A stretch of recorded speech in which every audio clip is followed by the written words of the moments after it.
Pakinggan niyo yung chinis nito. Ayan na.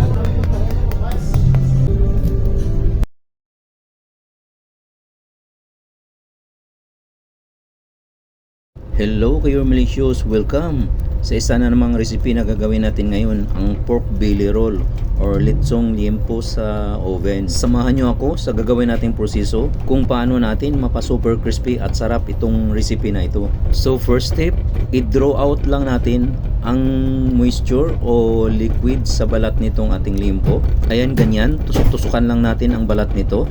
Kailangan magawa natin yan sa whole part ng skin na yan para mapalabas natin ang moisture nito.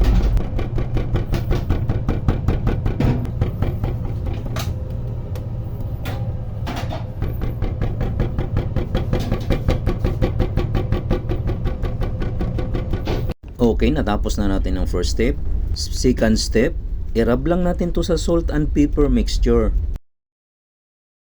Dinhayaan lang ito for a few minutes hanggang sa magbabasa na ang skin nito. I-rub lang natin ng mabuti at siguraduhin ma-coat ang buong part ng skin.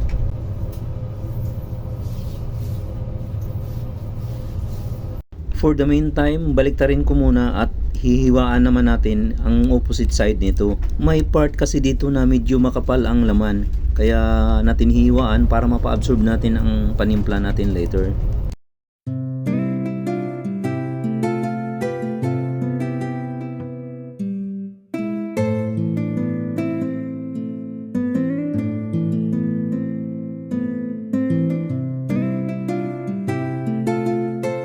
Pagkatapos natin itong mahiwaan, balik muna tayo sa skin. So ibaliktad muna natin uli. Ayan, tignan nyo, nagbabasa na ito dahil sa nilagay nating salt and pepper mixture. Sa ganitong process, nagagawa nitong mapalabas ang moisture ng skin. So need natin niyang punasan ng towel or tissue hanggang sa mag-dry ito.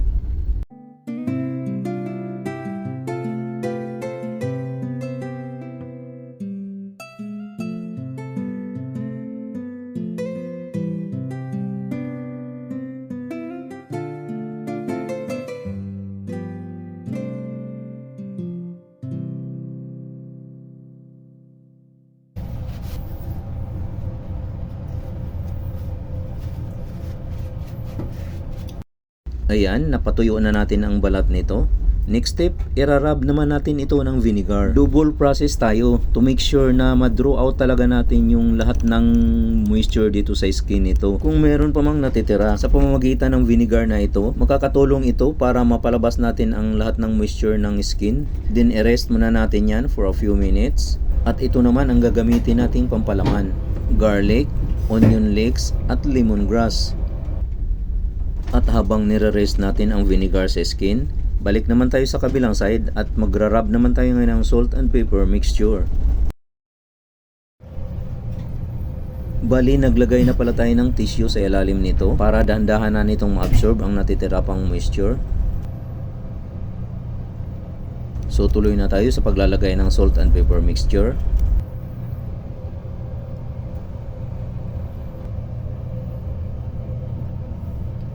Siguraduhin lang natin na malagyan natin ng timpla ang bawat hiwa niyan.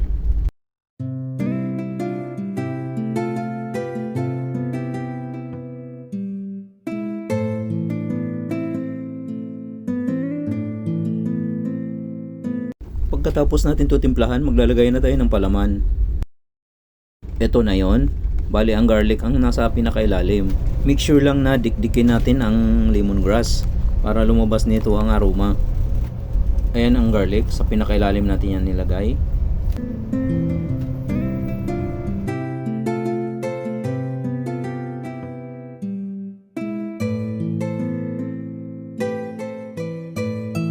Pagkatapos natin may pwesto ang palaman, pwede na natin itong i-roll, then tatalian natin.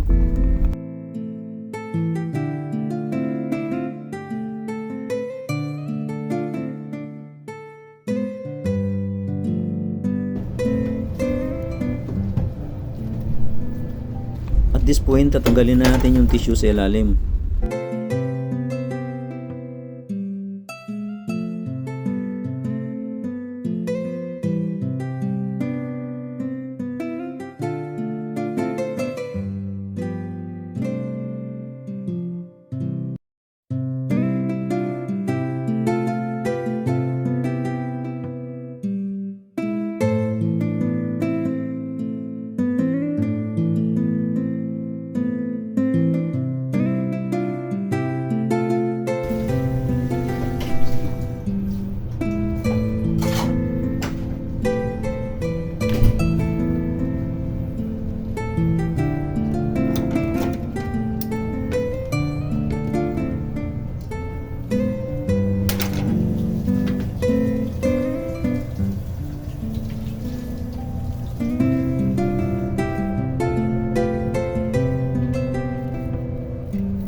Siguraduhin lang natin na maayos ang ating pagkatali upang hindi yan bubuka pag nainitan na.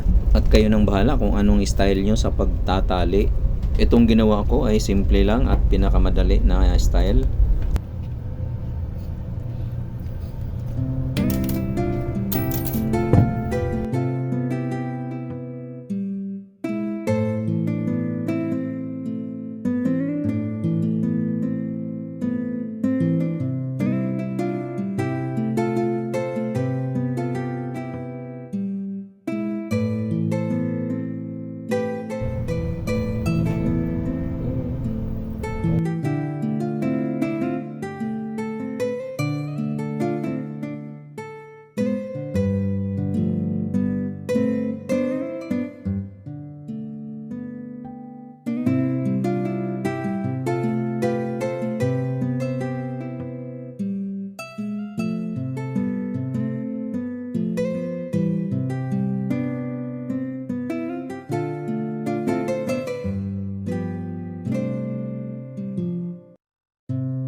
Ayan, natapos na natin sa pagtali. I-check nga natin ang ginawa nating proseso. Tignan nyo ang skin nito, dry na dry dahil sa ginawa nating proseso. Kaya makaka-expect tayo nito na magiging super crispy ang skin nito. This time, proceed na tayo sa next step. Babalutin natin to ng aluminum foil. And then, isalang natin to sa oven for at least 45 minutes. Sa ganitong proseso, parang ini-steam muna natin ang balat nito. Ito bali, dinugtong ko lang itong aluminum foil para lumaki. Dahil mas malaki yung ating pork belly.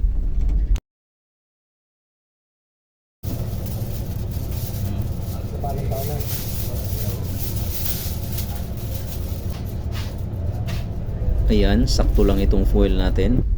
So tuloy na natin ito pagbalot.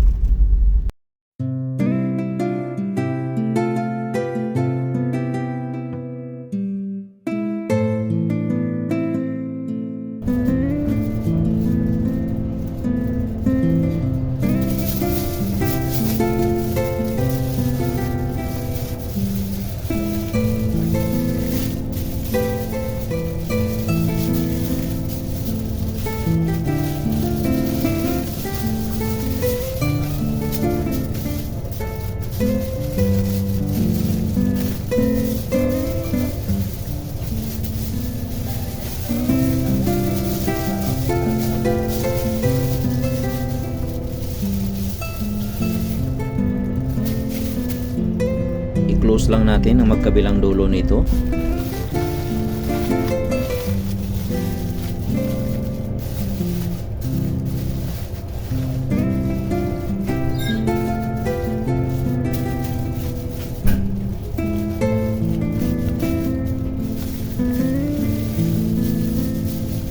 At this point, naka-preheat na yung oven. Pwede natin itong isalang. Ayan na, nakasalang na. So, balikan natin to after 45 minutes. After 45 minutes, ilabas na natin. Ngayon, tatanggalan na natin to ng aluminum foil. Itong proseso na ito, pwede rin natin gawin to sa pag-i-steam sa tubig kung meron tayong malaking steamer. Ang pagkakaiba lang ay hindi na natin ito kailangan pang balutin ng aluminum foil. Sa oven kasi, pag hindi natin binalot ng aluminum foil yan, nagbo-brown na agad yung skin ng ating limpo. So, hindi natin makuha yung gusto nating mangyaring pag-i-steam. So, ibalik na natin to sa oven. This time, ito na yung final stage. Ang pagpapa-crispy nitong ating liempo. So, lulutuin natin to sa 2 to 3 hours sa mahinang init lang. Parang nagluluto lang tayo ng pandesal or tinapay. Kailangan din nating i-check paminsan yan para nakakasigurado tayo. After 2.5 hours, ito na ang final result ng ating crispy pork belly. Wow! Look at that!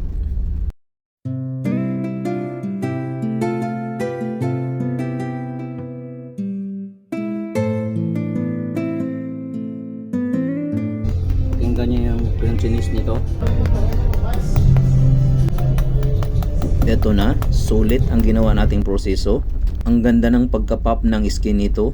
Although may ilang part na hindi nag-pop, pero sa kabuuan, super crispy pa rin ito. Later, makikita at maririnig natin kung gaano ito ka-crispy. Hope you like my video. Please subscribe, heart and share.